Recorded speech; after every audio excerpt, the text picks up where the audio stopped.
청년부 목사님이 아침 시간에 한 청년에게 카톡으로 굿모닝 하는 인사말을 보냈습니다. 그런데 그 청년이 답신을 보내기를 개구리 뒷다리 하며 카톡을 보내왔습니다. 그 글을 받고 목사님이 처음엔 조금 당혹스러워했습니다. 아니 굿모닝 했는데 웬 개구리 뒷다리지? 내가 개구리처럼 생겼나? 개구리 뒷다리의 의미가 좋다는 건가 싫다는 건가?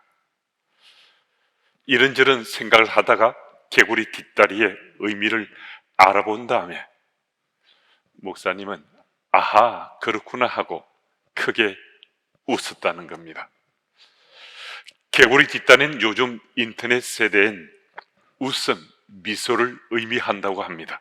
개구리 뒷다리 하면 입이 벌려지면서 입모양이 미소를 짓는 모양이라는 거죠.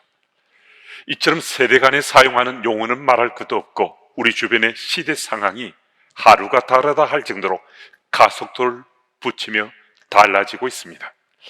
이런 변화의 현장에 살고 있는 우리들이 종교개혁주의를 맞아 나의 신앙의 삶에 더 나은 내일 향한 변화의 물꼬를 트기를 좀 기대했으면 좋겠습니다.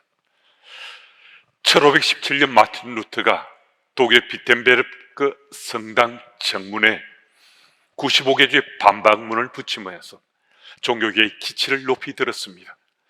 그날 이 교회 공동체의 개혁 얘기는 시대와 공간을 초월해서 끊임없이 반복되어 왔었습니다.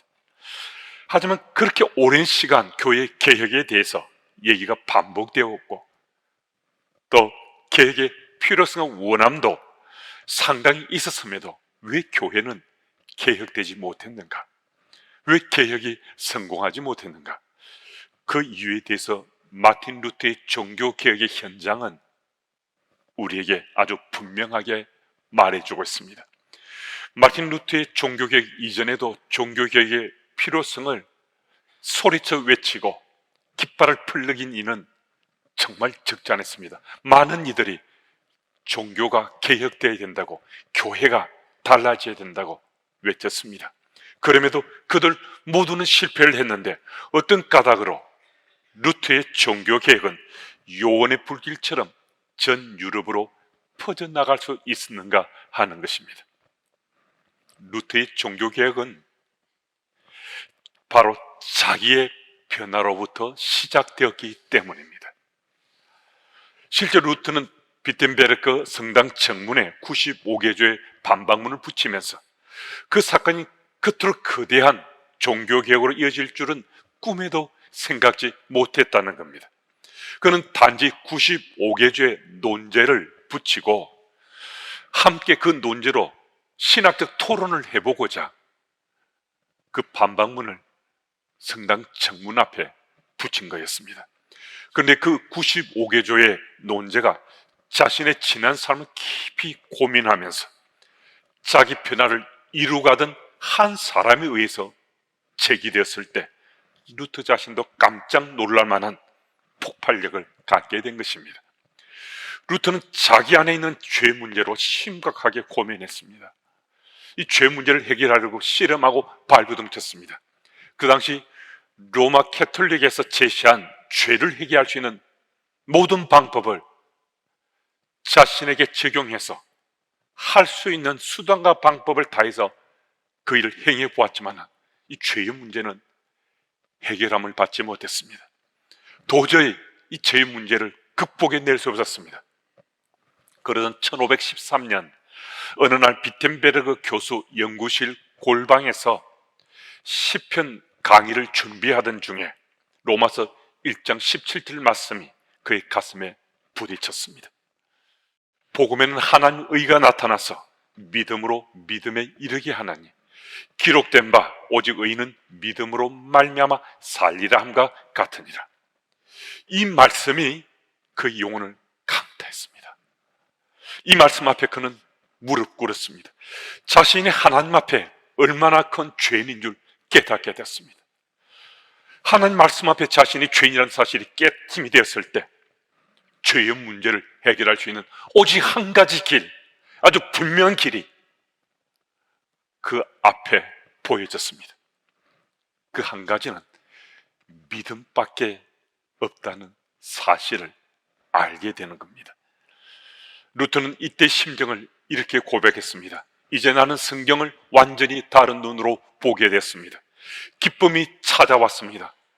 새롭게 태어난 것 같았습니다. 넓게 열려진 성문을 지나 천국으로 입성하는 것 같았습니다. 순식간에 성경 전체가 전혀 다른 얼굴로 내 삶에 다가왔습니다. 이 사건이 루터를 이전과는 전혀 다른 삶을 사는 인생으로 바꾸어졌습니다. 종교개혁은 이렇게 변화된 한 사람에 의해서 시작됐습니다. 하나님 말씀에 사로잡혀서 그 말씀 앞에 자신의 가슴을 치면서 자신의 죄의 문제 통회하고 자복하며 믿음으로만 그 죄가 해결함을 받을 수 있다는 이 사실을 가슴에 간직한 루터에 의해서 종교개혁이 시작된 겁니다. 여러분, 변화는요 타인이 아닌 나로부터 시작되는 겁니다. 특별히 믿는 자로 삶의 변화는 하나님 앞에 내가 죄인됨을 고백하고 이 죄의 문제를 해결함 받기를 용서를 구하고 용서를 받는 것이 경험치를 통해서가 아니라 오직 믿음으로 죄의 문제를 용서받을 수 있다고 믿는 사람, 그 사람으로부터 변화는 시작될 수 있고 자신의 삶도 그 믿음으로 변화가 일어날 수 있습니다. 오늘 이 시대의 교회는 세상으로부터 갖가지 비난과 비판을 받고 있습니다. 심지어는 영화나 드라마에 억지 웃음을 유도하기 위해 조속거리로 교회나 교인이나 목사가 등장합니다. 전 세계 수많은 시청자나 관객의 마음을 사로잡고 있는 넷플릭스의 오징어 게임에도 교회는 조롱거리로 비웃음거리로 등장해서 여러 컷을 차지하고 있습니다. 그러다 보니까 교회 관계자들은 사회적 비판에 대해 겸하게 수용하면서도 이것은 좀 억울하다, 이거는 너무나 억울한데 하는 생각을 갖기도 합니다. 실제적으로 타 종교와 비교할 수 없을 정도로 기독교는 사회 곳곳에 가장 많은 선교와 구제를 하고 있습니다. 또 개신교는 소외되고 병든 이를 위해서 타 종교는 비교도 안 될 정도로 도움의 손길을 많이 건네고 있습니다. 그런 교회인데도 이런 일을 하는 교회는 거의 부각되지 않는다는 것입니다. 그럼에도 우리 현실을 냉정하게 진단해 본다면 교회가 점점 더 세상에서의 선한 영향력을 상실해 가고 있다는 것, 이게 지금 우리 현실은 틀림없습니다. 왜 이렇게 되고 말았는가? 교회가 자기 변화에 충실하지 못했기 때문입니다. 교회가 변하고 달라지려고 하지 않았기 때문입니다. 세상은 하루가 다를 정도로 급속도로 변하고 바뀌어지고 있습니다. 그래서 사회 공동체의 구성원들도 그 변화를 따라가고자 온갖 몸짓으로 그 변화에 발을 맞추고 있습니다. 그런 반면에 교회는 세상의 변화가 마치 지구가 아닌 다른 행성에서 일어난 일인 것처럼 변화를 느끼지 못하거나 또 변화에 둔감하거나 혹은 변화를 거부하고 옛 전통만, 지금까지 이어온 것만 그게 옳다고 고수하면서 시대상을 무시하며 지내왔다는 것입니다. 그러다 보니까 교회 안과 교회 밖이 너무나 다른 거예요. 그래서 요즘 젊은 세대는 삶의 컨텐츠 자체가 너무 다르기 때문에 교회 안으로 들어오면 너무 답답하고 지루해서 교회에 오고 싶은 마음이 생기지 않는다는 겁니다. 그래서 이 시대의 30, 40대만 보더라도 어지간한 신앙적 열심이 없는 사람들은 교회보다 세상이 훨씬 더 매력적이다고 교회 아닌 세상을 찾는다는 겁니다. 그래서 교회과 세상이 겹쳐질 때 교회보다도 세상을 택하는 일들이 점점 많아지고 있다는 것입니다. 그렇다고 교회가 세상의 문화나 풍조를 따라서 모든 것이 바뀌어야 된다고 말씀드리는 건 아닙니다. 세상의 변화는 따라야 되는 것은 우리가 따르자는 거죠. 젊은이들이 교회가 이렇게 좀 바뀌었으면 하는 그 마음을 읽고서 교회의 본질적인 변화가 무엇인지 찾아내고 그 본질적인 변화가 있어야만 교회가 변한다니까 그 변화를 찾아 나서고 내 삶 속에 적용해서 변해보자는 겁니다. 교회 여러 가지 전통만 고수할 것이 아니라 열린 마음으로 복음의 질을 훼손하는 것이 아니라면, 하나님 영광을 드러내는 일에 소홀하는 일이 아니라면 우리 좀 변해보자는 겁니다. 이런 변화 현장에 교회가 할 수 있다면 더 적극적으로 발을 디디자는 겁니다. 그리고 먼저 한 가지 사실을 분명히 좀 하고 넘어가야 되는데요, 함께 지금 나눈 이 교회는 최소 단위의 교회가 나라는 것, 또 최소 단위의 교회 공동체는 가정이라는 것, 그리고 이 주님의 교회는 회중 공동체인 교회라는 것, 이것을 먼저 아는 겁니다. 그래서 우리 교회에, 또 내 교회에 변화가 일어난다는 것은 나 자신, 가정, 또 회중 공동체 주님의 교회에 변화가 일어난다는 그런 뜻말이 되겠습니다. 우리 교회도 세상의 다른 교회와 다르지 않습니다. 우리 교회도 우리 신앙의 삶에 변해야 될 것이 한두 가지가 아닐 수 있습니다. 그런데도 변화를 둔감하게 느끼고 변화를 끓이고 있을 수 있습니다. 그렇다면 어떻게 할 것인가? 변화에 둔감한 우리 교회 현실 속에서 변화가 시대 상황이고, 또 변화를 통해서 교회가 더 건강해질 수 있고 하나님 기뻐하시는 교회로 세워줄 수 있다는 이 사실을 어떻게 공유하며 변화의 자리로 나아갈 수 있는가 하는 것입니다. 여러분, 이 질문에 대해서 오늘 본문을 통해서 그 답을 찾는다면 위험 인물이 되는 겁니다. 청소년들도 위험 인물이 되고, 젊은이들도 위험 인물이 되고, 장년들도 위험 인물이 되고, 교회 여러 어른들도 위험 인물이 되는 겁니다. 웬 위험 인물인가? 사단은 자신의 졸개에 대해서는요 별로 관심 두지 않습니다. 언제라도 자기 졸개이기 때문에 자기 손아귀에 있으니까 자기 뜻대로 다 할 수 있습니다.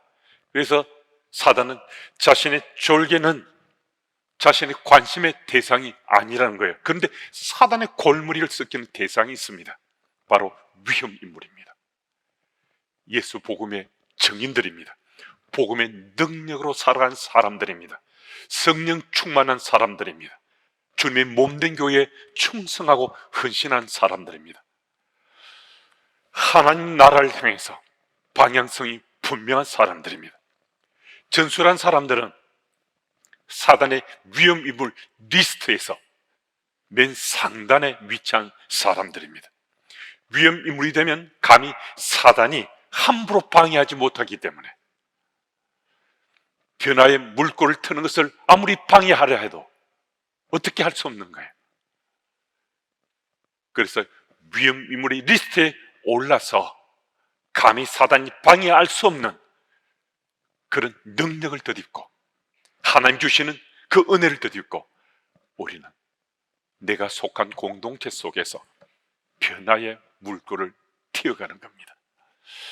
그렇다면 전술한 위험 인물들처럼 되고자 하는데, 오늘 본 말씀은 구체적으로 어떤 삶을 살아야 된다고 우리에게 말씀하시는가? 분명한 방향성을 가진 믿음의 삶을 살아야 한다라고 말씀합니다. 17절 전반부 말씀은 복음에는 하나님의 의가 나타난다라고 기록되어 있습니다. 복음에 나타난 하나님의 의는 다름 아닌 그리스도입니다. 그리스도 안에서, 그리스도를 통해서 불의한 자를 의롭게 변화시키는 하나님의 재창조의 능력을 말씀하는데요, 하나님께서는 죄인을 죄인 아닌 의인이다라고 칭해 주십니다. 분명히 죄인이잖아요. 죄의 문제로 가슴을 치고 고통스러움에 살고 있는데 하나님께서는 죄인인 우리에게 죄인이 아닌 의인이라고 어렵다 칭해 주신다는 겁니다. 주께서 분명히 죄인인데도 의인으로 인정하는 것이 바로 복음에 나타난 하나님의 의라고 할 수 있습니다. 복음에는 하나님의 의가 나타나는데 하나님 앞에서 우리가 어렵다 인정받는다는 겁니다. 인간이 율법으로, 양심으로, 또 행동으로 하나님의 의를 얻을 수 없습니다. 이 세상 속에 하나님 앞에 의로운 인생은 아무도 없습니다. 오직 예수 그리스도만 하나님 앞에 의롭다 인정받으셨습니다. 그래서 하나님은 하나님의 의를 이루시고자 예수님을 이 땅에 보내셨습니다. 그래서 바로 이 예수 그리스도를 믿는 믿음 안에 있으면 우리는 의롭다 칭함받고 죄인 아닌 의인으로 세상 속에 살아갈 수 있습니다. 그래서 17절 중반부는 바로 이 하나님의 의가 믿음으로 믿음에 이르게 하나니라고 말씀합니다. 이 말씀이 우리 믿음의 방향을 가진 믿음이어야 한다라고 우리에게 가르치는 겁니다. 믿음으로 믿음에 이르게 하나니, 이 말은 영어 성경으로는 from faith to faith로 번역되고 있습니다. from만 있고 to가 없는 삶이 아니라는 거예요. 분명히 삶의 발신에는 있는데 수신이 없는 그런 삶이 아니라는 겁니다. 여러분 한번 생각해 보십시오. 발신인만 있고 수신인이 없으면 그게 무슨 의미가 있겠습니까? 아무런 가치가 없는 거 아니겠습니까? 근데 믿음은 우리 삶의 from도 가르쳐주고 to도 가르쳐줍니다. 출발지도 목적지도 가르쳐줍니다. 우리가 이 세상 속에 어디에서 와서 어디로 가는가라는 질문은 믿는 자나 믿지 않는 자나 수없이 반복해서 묻는 질문입니다. 그런데 거기에 대한 분명한 해답을 말씀해 준다는 겁니다. 여러분, 방향성이 분명한 사람, 목적지가 분명한 사람, 그 사람은 믿음을 가슴 속에 스티그마로 새기고 사는 사람들입니다. 사단이 위험인물 리스트의 상단에 올려놓는 사람들입니다. 그래서 여러분과 제가 오늘 우리 삶 속에 분명한 믿음의 방향성을 가지고 우리 삶을 살아가면 우리는 사단의 위험인물 리스트에, 그것도 앞쪽에 우리가 올라가므로 우리가 원하는 변화의 물꼬를 틔울 수 있는 하나님의 사람으로 우리 잘 살아갈 수 있습니다. 그리고 또 17절 마지막 구절은 의인은 믿음으로 말미암아 살아야 한다고 말씀합니다. 우리에게 잘 알려져 있는 이런 얘기가 있습니다. 요한 웨슬리는 그의 몸무게 50kg도 되지 않을 정도로 왜소한 사람이었는데 그는 세계적인 부흥사로 그 삶의 족적을 남겼습니다. 기양 후에 런던에서 투병하다가 웨슬리는 1738년 5월 24일 우연히 모라비안 성도들의 밤에 열리는 작은 집회에 참석했습니다. 그때 한 청년이 오늘 본문 17절을 낭독했습니다. 복음에는 하나님의 의가 나타나서 믿음으로 믿음에 이르게 하나니 기록된 바 오직 의인은 믿음으로 말미암아 살리라 함과 같으니라. 평소에 너무나 잘 알고 있는 말씀인데 그날 밤 웨슬리 심장에 이 말씀이 꽂혔습니다. 오직 의인은 믿음으로 산다는 이 말씀이 자신의 영혼을 강타했습니다. 웨슬리는 그 밤에 꼬꾸라졌습니다. 웨슬리는 하나님 앞에 자복했습니다. 그는 어렸을 때 화재로 타 죽기 일보 직전에 살아났습니다. 그래서 그는 타다 남은 숯이라는 별명을 가지고 있었습니다. 그 숯에 다시 불이 붙은 겁니다. 그는 하나님의 감동으로 그의 삶이 새롭게 불꽃처럼 타오르기 시작했습니다. 그는 투병하면서 자기 묘비도 이처럼 자신의 일생을 이런 글로 새기고 죽음을 기다려 있기도 했습니다. 하나님, 이 무익한 종을 불쌍히 여겨 주십시오. 타다남은 웨슬리가 여기 누웠습니다. 35살에 죽음을 직감하고 그가 이 글을 자기 묘비명에 남기려 했는데 하나님께 은혜 베푸셨습니다. 하나님께서 그 영혼을 말씀을 통해 터치했을 때 그는 살아났습니다. 육신의 질병도 치유받았습니다. 그리고 그는 88세까지 장수하면서 복음을 전했습니다. 그는 말을 타고 무려 지구를 12바퀴나 돌면서 예수 복음을 전했습니다. 그는 또 일생 42,400번 설교를 했다고 전해주고 있습니다. 200권이 넘는 신앙 서적을 남기기도 했습니다. 어떻게 이것이 가능했는가? 한평생 오직 예수 복음만 들고서 온 세상을 돌아가면서 어떻게 복음의 증인으로 살 수 있는가? 오직 의인은 믿음으로 산다는 그 말씀이 웨슬리 가슴팍에 스티그마로 흔적을 새겨졌기 때문입니다. 여러분, 오늘 내가, 우리 가정이, 우리 교회가 정말 변하길 원한다면 무엇보다 내 삶 속에 오직 의인은 믿음으로 산다는 이 말씀이, 믿음으로 사는 이 삶에 대한 분명 깨달음뿐만 아니라 자기 고백이 하나님께 들으셔야 됩니다. 우리는 우리 믿음의 지금 우리 삶을 재점검해 보아야 됩니다. 우리 시작이 믿음인가? 우리 진행 과정도 믿음인가? 우리 마침도 믿음인가? 여러분, 시작도 진행도 마침도 믿음으로 하루하루 살아가면 우리 이름은 사단의 위험 인물 리스트에 상단에 놓이게 될 것입니다.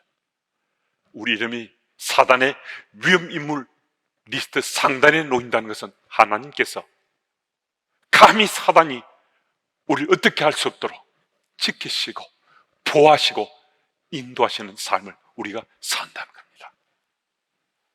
이 사실을 기억하시고 오늘도 우리의 삶이, 나의 믿음의 삶이 사단도 두려워할 만큼 위험 인물 리스트 상단에 우리 믿음의 삶의 족적이, 우리 삶의 현재가 놓여지는 그런 은혜를 덧입을 수 있기를 바랍니다. 그런데 변화는 생각처럼 잘 되지 않지 않습니까? 정말 잘 바뀌지 않지 않습니까? 변화가 잘 일어나지도 않습니다. 그런데 여러분과 제가 예수 복음으로 무장된 하나님 의에 인침반대 우리가 살아가게 되면 우리 삶은 사단의 위험 인물 리스트에 오르게 됩니다. 우리 삶이, 우리 이름이 사단의 위험 인물 리스트에 오르면 우리는 변할 수 있습니다. 내가 변하고 가정이 변하고 교회가 변할 수 있습니다. 여러분, 이 사실을 믿으시고 일상 속에 진정으로 주와 동행하며 하나님 나라 백성으로 살고자 하는 우리 삶의 일구일투족에 하나님께 정말 사로잡혀서 변화의 물결을 이루는 동력으로 우리는 쓰임받을 수 있습니다. 여러분, 오늘 말씀 속에서 우리가 예수 복음으로 무장하되 오직 의인은 믿음으로, 예수 복음을 믿는 믿음으로, 예수 그리스도를 나의 군자로 믿는 그 믿음으로 세상 속에 반듯하게 살아감으로 사단의 위험 인물 리스트에 올라서 변화의 물꼬를 튀어가시는 여러분들이 다 되시기를 축복합니다.